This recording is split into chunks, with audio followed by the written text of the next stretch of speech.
Hello dear student, आपला सायन्सचा part 2 चालू झालेला आहे आणि पार्ट 2 मध्ये पूर्ण ॲनिमल आणि प्लांटवरच चॅप्टर आहे. तुम्हाला ऑलरेडी मी सांगितलेलं आहे आणि त्याचा पहिला लेक्चर व्हिडिओ लेक्चर मी अपलोड केलेला आहे काल. ठीक आहे. आपला पहिला चॅप्टर आहे हेरिडिटी अँड इव्हॉल्युशन आणि हेरिडिटी अँड हेरिडिटरी चेंजेस मी तुम्हाला काल सांगितलं. त्याची थेअरी पण मी दुसऱ्या व्हिडिओ लेक्चरमध्ये तुम्हाला पूर्ण समजून दिलेली आहे, कारण की थेअरी पण समजणं आवश्यक आहे. कॉन्सेप्ट तर आपल्या माइंडमध्ये जाईल, पण जेव्हा एक्झाममध्ये आपण थेअरीचे पॉईंट लिहू, जे काही 7, 6, 8 पॉईंट आपण लिहिणार आहोत, ते पॉईंट पण आपल्याला समजले पाहिजे आपण काय लिहित आहोत. नाहीतर तुम्ही सरळ रट्टा माराल आणि एक्झाममध्ये लिहून याल. तर त्यासाठीच मी तुम्हाला कॉन्सेप्ट पण समजून देत आहो आधी. त्याच्यानंतर मी तुम्हाला दुसऱ्या व्हिडिओ लेक्चरमध्ये थेअरी पण समजून दिलेली आहे. ठीक आहे. आणि आता जो आपला तिसरा व्हिडिओ लेक्चर आहे हा पार्ट 2चा. ठीक आहे. ॲक्च्युली तर आपला हा बहुतेक 17, 18 मे बी कोणता व्हिडिओ आहे माझं लक्षात नाही आज. ठीक आहे. कारण हा जो पार्ट 2चा जो व्हिडिओ आहे तो थर्ड व्हिडिओ आहे ॲक्च्युली. ठीक आहे. तर आता नेक्स्ट पार्ट 2चा जो आपला चॅप्टर सुरू झालेला आहे, त्याचा पहिला टॉपिक आपला झाला आहे हेरिडिटी अँड इव्हॉल्युशन. ठीक आहे. त्याचा सेकंड टॉपिक मी घेत आहो. ॲक्च्युली जो सेकंड टॉपिक आहे तुमचा या चॅप्टरमध्ये जो तुमचा सेकंड टॉपिक आहे तो आहे ट्रान्स्क्रिप्शन, ट्रान्सलेशन अँड ट्रान्सलोकेशन. या 3 टर्म तुम्हाला दिलेले आहे सेकंड टॉपिकमध्ये. हे 3 कॉन्सेप्ट आहे ॲक्च्युली. ठीक आहे. पण हे कॉन्सेप्ट हा जो टॉपिक आहे सेकंड, ह्या ज्या 3 टर्म आहे ते मी तुम्हाला क्लासमध्ये समजून सांगेन. ठीक आहे. त्याचं कारण असं आहे की बघा, प्रत्येक चॅप्टरमध्ये एखादा असा टॉपिक असतो तो थोडा किचकट असतो, एकदम तो लवकर लक्षात येत नाही. आणि हा सेकंड टॉपिक तसाच प्रकारचा आहे. ठीक आहे. हा थोडासा तुम्हाला त्रास देईल समजण्यासाठी, म्हणून मी याला व्हिडिओ लेक्चरमध्ये नाही घेत आहो. क्लास सुरू झाल्यानंतर मी तुम्हाला आपला जो LED स्क्रीन आहे त्याच्यावर मी व्हिडिओ थ्रू तुम्हाला हा सेकंड टॉपिक समजून सांगेल, तेव्हाच तो तुम्हाला समजेल. कारण की हा सेकंड टॉपिक म्हणजे DNA, त्याच्या आतमध्ये जो mRNA आहे त्याच्याबद्दल आहे. आणि जोपर्यंत मी तुम्हाला याचं व्हिज्युअलायझेशन म्हणजे व्हिडिओ दाखवणार नाही, तुम्हाला ही ॲक्च्युली टर्म 3 समजणार नाही. ठीक आहे. समजणं महत्त्वाचं आहे, म्हणून हा थोडा स्किप करू, आपण क्लासमध्ये बघू. आणि पुढचा टॉपिक आज बघणार आहोत आपण इव्हॉल्युशन. कोणता टॉपिक बघणार आहोत आपण आज? इव्हॉल्युशन हा टॉपिक आपण बघणार आहोत. ठीक आहे. टॉपिक इझी आहे, छोटा आहे. ठीक आहे. आणि या टॉपिकवर पण तुमच्या एक्झरसाईजमध्ये क्वेश्चन आहे. तर बघा, इव्हॉल्युशन आधी काय होत असते, इव्हॉल्युशनचा अर्थ काय. बघा, तुमच्या बुकमध्ये खूप मोठी थेअरी दिलेली आहे. ठीक आहे. तुम्हाला त्याच्यातले शॉर्ट पॉईंट काढून तुम्हाला एक्झाममध्ये लिहिणं आहे. आणि समजून घेताना पण तुम्हाला थोडं व्यवस्थित समजून घ्यावं लागेल की इव्हॉल्युशन नेमकं कशाला म्हणतात. ठीक आहे. तर बघा, तुमच्या टेक्स्टबुकमधली पहिलीच लाईन आहे, evolution is the gradual changes occurring in living organisms over a long duration. Evolution is the gradual changes occurring in living organisms over a long duration. म्हणजे काय इव्हॉल्युशन म्हणजे नेमकं काय झालं. आता इव्हॉल्युशनचा अर्थ काय? लिव्हिंग ऑर्गॅनिझममध्ये, सजीवांमध्ये बदल होणे. काय म्हणत आहो मी? पिढ्यानपिढ्या करोडो वर्षापासून सजीवांमध्ये बदल होत आहे. लिव्हिंग ऑर्गॅनिझममध्ये बदल होत आहे म्हणजे gradual changes in living organism. म्हणजे लाखो करोडो वर्षापासून लिव्हिंग ऑर्गॅनिझम म्हणजे सजीवांमध्ये चेंजेस होत आहे ओव्हर अ लॉंग ड्युरेशन. तरी काय आहे? Gradual changes in living organism over a long duration. लाखो वर्षापासून सजीवांमध्ये चेंजेस होऊन राहिले, बदल होऊन राहिले आणि पुढं पिढी चालूच आहे. जनरेशन टू जनरेशन सजीव जिवंत आहे आणि आजही आहे. तर हा जो खूप ओव्हर लॉंग ड्युरेशन, खूप काळापासून जे चेंजेस होऊन राहिले, जे बदल होऊन राहिले सजीवांमध्ये, आणि सजीव एका प्रकारे पुढं जात आहे, जिवंत आहे, सर्वाईव्ह करत आहे एका प्रकारे, यालाच म्हणतात इव्हॉल्युशन. यालाच काय म्हणतात? इव्हॉल्युशन. वेळेनुसार सजीवांमध्ये चेंजेस होणे, वेळेनुसार सजीवांमध्ये बदल होणे, त्याला काय म्हणतात? इव्हॉल्युशन. ठीक आहे. बघा, तुम्हाला मी एक डायग्राम आता दाखवतो. ठीक आहे.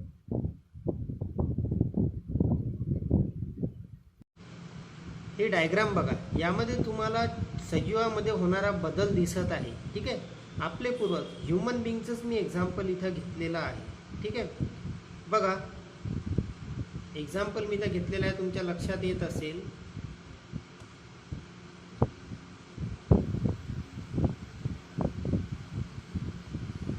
बघा पहिले ह्युमन कसा होता. ठीक आहे, सुरुवातीला ह्युमन कसा होता बघा, तुम्हाला इथं दिसून राहिलेला आहे. ठीक आहे,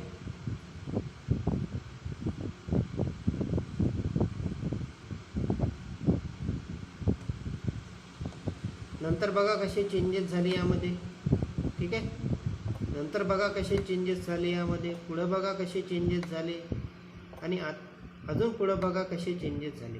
आणि आज तर ह्युमन खूप चांगला दिसतो. म्हणजे बघा इथून तर इथपर्यंत काय झालेलं आहे, एका प्रकारे इथून इथपर्यंत काय झालेलं आहे, सजीवांमध्ये बदल झालेला तुम्हाला दिसून येतो.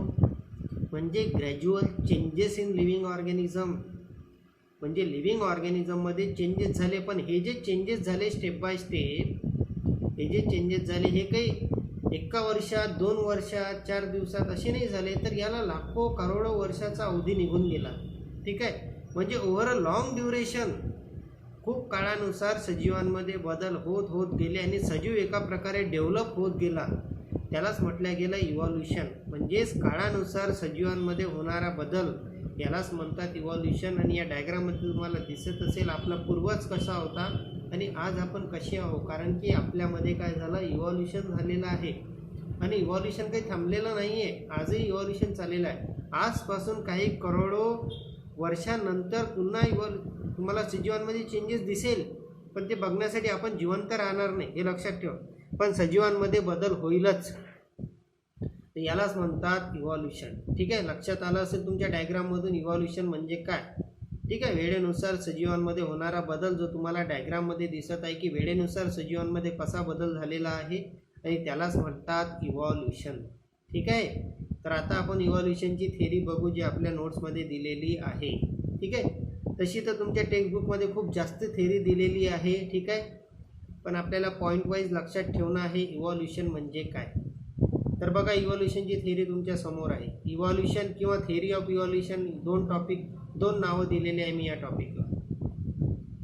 बघा पहिला पॉईंट, ॲक्च्युली ती जी पहिली डेफिनेशन आहे मी या नोट्समध्ये टाकणं विसरलो, तर तुम्ही जो पहिला पॉईंट आहे ती डेफिनेशन टाकून देता जी तुमच्या बुकमध्ये आहे. तुमच्या बुकमध्ये हा जो टॉपिक आहे त्याची पहिलीच जे लाईन आहे, ठीक आहे, ती लाईन तुम्ही यामध्ये ॲड करता आणि नंतर हा सेकंड पॉईंट घेजा तुम्ही. ठीक आहे, फर्स्ट लिव्हिंग मटेरियल जो आहे तो सेकंड पॉईंट असला पाहिजे आणि पहिला पॉईंट तुम्ही ती थेरी टाकून देता जी मी आता तुम्हाला सांगितली समजून याच्या अगोदर लाईन. ठीक आहे, तर बघा पॉईंट काय म्हणतो पुढचा,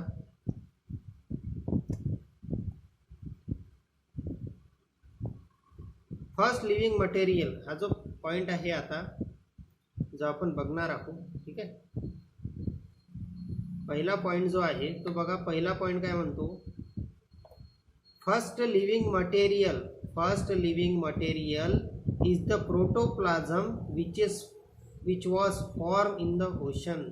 ठीक आहे, पहिला जो लिव्हिंग मटेरियल होता, पहिला जो एका प्रकारे सजीव सापडला त्याला लिव्हिंग मटेरियल म्हटलं गेलं. ठीक आहे, तो होता प्रोटोप्लाझम आणि तो कुठं आढळला होता, तर तो ओशनमध्ये, समुद्रामध्ये आढळलेला होता. ठीक आहे, तो पहिला जो लिव्हिंग मटेरियल त्याला ॲक्च्युली सजीव नाही म्हटलं गेलं. ठीक आहे, त्याला लिव्हिंग मटेरियल म्हटलं गेलं आणि तो होता प्रोटोप्लाझम जो कुठं आढळला, ओशनमध्ये. ठीक आहे, तो प्रोटोप्लाझम वर्ड तुम्ही लक्षात ठेवा, एक्झाम पॉईंट ऑफ व्ह्यू तुम्हाला कामी येईल. ठीक आहे, की पहिला लिव्हिंग मटेरियल जो होता त्याला काय म्हटलं गेलं, तर त्याला प्रोटोप्लाझम म्हटलं गेलं आणि तो कुठं आढळला, तर तो ओशनमध्ये आढळला. ठीक आहे, दुसरा पॉईंट बघा, this gave rise to unicellular organism in gradual time. मग तो जो पहिला मटेरियल, फर्स्ट लिव्हिंग मटेरियल आढळला प्रोटोप्लाझम, त्याच्यामध्ये वेळेनुसार gradual time, in a gradual टाईममध्ये वेळेनुसार त्याच्यामध्ये चेंजेस झाले आणि त्याच्यापासून युनिसेल्युलर ऑर्गॅनिझम तयार झाला. त्याच्यापासून काय तयार झाला, मग युनिसेल्युलर ऑर्गॅनिझम तयार झाला. म्हणजे वेळेनुसार त्याच्यात चेंजेस झाले, ग्रॅज्युअल टाईम म्हणजेच वेळेनुसार त्याच्यात चेंजेस होऊन तो जो लिव्हिंग मटेरियल मिळाला होता पहिला प्रोटोप्लाझम, त्याच्यापासून काय झाला, युनिसेल्युलर लिव्हिंग ऑर्गॅनिझम तयार झाला. म्हणजे एक पेशीय सजीव त्याच्यापासून काय झाले, तयार झाले. ठीक आहे, पुढचा पॉईंट बघा,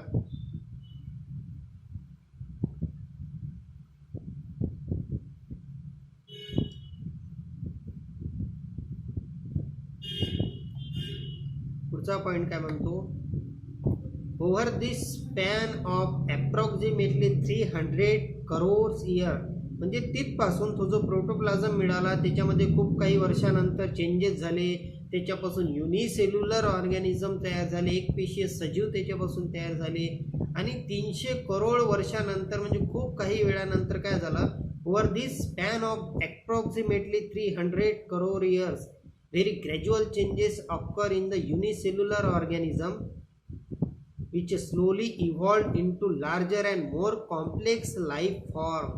म्हणजे तो जो प्रोटोप्लाझम लिव्हिंग मटेरियल पहिले मिळाला त्याच्यापासून युनिसेल्युलर ऑर्गॅनिझम तयार झाले, आणि मग 300 करोड वर्षानंतर ते जे युनिसेल्युलर ऑर्गॅनिझम म्हणजे एकपेशीय सजीव तयार झाले होते त्याच्यामध्ये चेंजेस होऊ लागले. म्हणजेच बघा इव्हॉल्युशन होऊन राहिलं, वेळेनुसार सजीवांमध्ये चेंजेस होऊन राहिले ना, यालाच तर इव्हॉल्युशन म्हणतात. मी आधीच सांगितलं तुम्हाला, gradual changes in living organism over a long duration. वेळेनुसार लिव्हिंग ऑर्गॅनिझममध्ये सजीवांमध्ये चेंजेस होणे यालाच तर इव्हॉल्युशन म्हणतात. आणि बघा पहिले प्रोटोप्लाझम मिळाला एक लिव्हिंग मटेरियल, त्याच्यामध्ये वेळेनुसार चेंजेस झाले, त्याच्यापासून युनिसेल्युलर ऑर्गॅनिझम तयार झाला म्हणजे एक पेशीय सजीव त्याच्यापासून तयार झाले. त्याच्यानंतर 300 करोड वर्षानंतर हे जे युनिसेल्युलर ऑर्गॅनिझम होते म्हणजे एक पेशीय सजीव होते याच्यामध्ये चेंजेस झाले. बघा very gradual changes occur in the unicellular organism which is slowly evolve, म्हणजे हळूहळू याच्यामध्ये काय झालं, या युनिसेल्युलर ऑर्गॅनिझममध्ये चेंजेस झाले आणि त्याच्यापासून मोर कॉम्प्लेक्स लाईफ फॉर्म तयार झाला. मोर कॉम्प्लेक्स लाईफ फॉर्म म्हणजे युनिसेल्युलर ऑर्गॅनिझम पासून मल्टीसेल्युलर ऑर्गॅनिझमकडे लिव्हिंग ऑर्गॅनिझम तयार झाले. मल्टीसेल्युलर लिव्हिंग ऑर्गॅनिझम म्हणजे कॉम्प्लेक्स स्ट्रक्चरवाला लिव्हिंग ऑर्गॅनिझम. जसे तुम्ही आणि मी, आपल्या बॉडीमध्ये मल्टिपल सेल आहे, तर आपण युनिसेल्युलर नाही आहोत, आपण मल्टीसेल्युलर आहोत. म्हणजेच आपली बॉडी कॉम्प्लेक्स आहे, आपल्या बॉडीचं स्ट्रक्चर इझी नाही आहे, कॉम्प्लेक्स आहे, कठीण आहे. ठीक आहे, तर काय झालं मग या युनिसेल्युलर लिव्हिंग ऑर्गॅनिझममध्ये 300 करोड वर्षानंतर चेंजेस झाले आणि हळूहळू चेंजेस होत त्याच्यापासून कॉम्प्लेक्स लाईफ फॉर्म म्हणजे मल्टीसेल्युलर लिव्हिंग ऑर्गॅनिझम तयार झाले. कॉम्प्लेक्स स्ट्रक्चरवाले, कॉम्प्लेक्स बॉडी स्ट्रक्चरवाले लिव्हिंग ऑर्गॅनिझम काय झाले, त्यांच्यापासून तयार झाले. ठीक आहे, पुढचा पॉईंट बघा,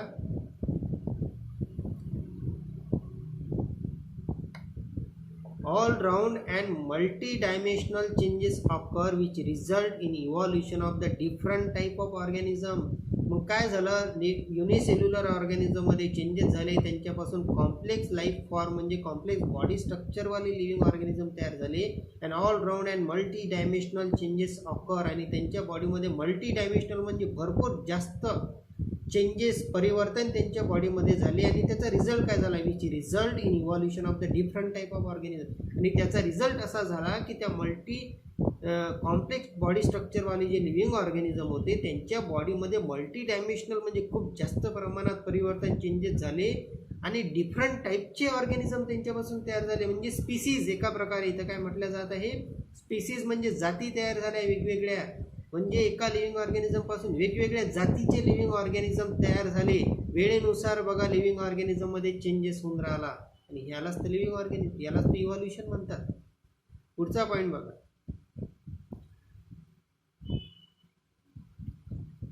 the progressive development of the plants and animal over a very large time is called organizational evolution. मग नंतर काय झालं, progressive development of plants and animal. मग काय झालं, वेळेनुसार प्लांटमध्ये ॲनिमलमध्ये या लिव्हिंग ऑर्गॅनिझममध्ये प्रोग्रेसिव्ह डेव्हलपमेंट झाली, म्हणजे खूप चांगल्या प्रकारची डेव्हलपमेंट झाली.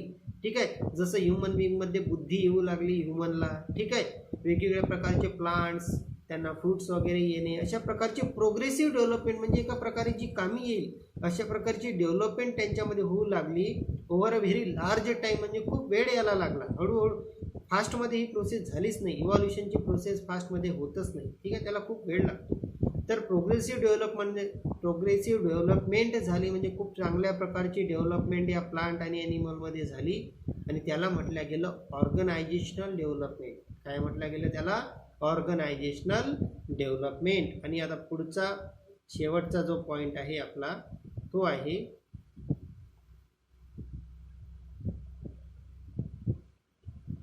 Proof means evidence of evolution. मग हे जे इव्हॉल्युशन झाले आणि हे सायंटिस्ट लोकांनी जे इव्हॉल्युशन सांगितले, ठीक आहे, की लिव्हिंग ऑर्गॅनिझममध्ये वेळेनुसार चेंजेस होऊ लागले आणि मग एकच लिव्हिंग ऑर्गॅनिझम होता, त्याच्यापासून युनिसेल्युलर तयार झाला, मल्टीसेल्युलर तयार झाला, त्याच्यापासूनच वेगवेगळ्या प्रकारचे स्पीसीज म्हणजे जातीचे लिव्हिंग ऑर्गॅनिझम तयार झाले. तर याचं त्यांना प्रूफ द्यावं लागलं. जेव्हा त्यांनी हे जगासमोर मांडलं तर तेव्हा त्यांना त्याचं प्रूफ द्यावं लागलं, तेव्हाच त्यांची थेअरी स्वीकारली गेली आणि आज आपल्यासमोर आपल्या सिलेबसमध्ये ही थेअरी आलेली आहे आपल्याला शिकण्यासाठी. तर हे जे सायंटिस्ट लोक होते यांना प्रूफ द्यावा लागला इव्हॉल्युशनचा, की खरंच इव्हॉल्युशन झालं आहे, कशा प्रकारे झालं आहे आणि कशी कशी सजीव तयार झाले, युनिसेल्युलर, मल्टीसेल्युलर. तर proof means evidence of evolution. तर त्या इव्हॉल्युशनचा प्रूफ म्हणजेच त्यांना एव्हिडन्स म्हणजे त्याचे पुरावे द्यावे लागले. ठीक आहे, त्याचे पुरावे हे इव्हॉल्युशन प्रूफ करताना, सिद्ध करून दाखवताना त्याचे पुरावे जे त्यांना द्यावे लागले ते एव्हिडन्स खाली तुम्हाला दिलेले आहे. त्याच्यातला पहिला एव्हिडन्स आहे मॉर्फोलॉजिकल एव्हिडन्स, सेकंड आहे ॲनाटॉमिकल एव्हिडन्सेस, थर्ड आहे वेस्टेजियल ऑर्गन्स, फोर्थ आहे पॅलेंटॉलॉजिकल एव्हिडन्सेस आणि फिफ्थ आहे कनेक्टिंग लिंक्स आणि लास्ट आहे एम्ब्रिओलॉजिकल एव्हिडन्सेस. अशा प्रकारचे 6 एव्हिडन्सेस, 6 पुरावे त्यांनी दिले सायंटिस्ट लोकांनी की कशा प्रकारे इव्हॉल्युशन झालं.